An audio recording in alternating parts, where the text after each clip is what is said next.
Bonjour, aujourd'hui je vais vous lire un petit conte sur la tolérance, Lia et Benoît. Nous sommes dans Carréville, une ville qui, comme son nom l'indique, est toute carrée, même les ronds-points.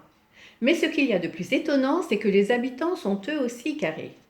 Ils ont la tête carrée, les yeux carrés, le nez carré, ainsi que la bouche et possèdent tous la même coupe de cheveux au carré.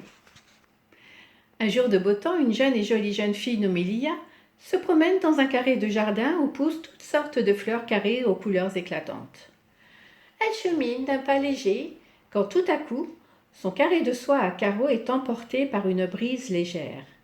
Elle tente bien de le rattraper, en vain. Elle décide de le suivre et se met à courir sans quitter de ses yeux carrés son foulard. Elle court, court, et dépasse sans s'en apercevoir les limites de Carréville. C'est en s'arrêtant pour reprendre son souffle qu'elle se rend compte qu'elle s'est vraiment éloignée de sa maison. Elle se sent un peu perdue, des larmes carrées roulent sur ses joues roses. Elle est désespérée. Elle a perdu son carré de soie qu'elle avait eu pour ses 16 ans et elle s'est perdue. Elle regarde tout autour d'elle. Elle ouvre de grands yeux et se rend compte qu'elle se trouve dans une ville qui n'a rien à voir avec la sienne puisqu'ici tout est rond. Comme c'est étrange, se dit-elle. Ils ont tout comme nous, mais en rond.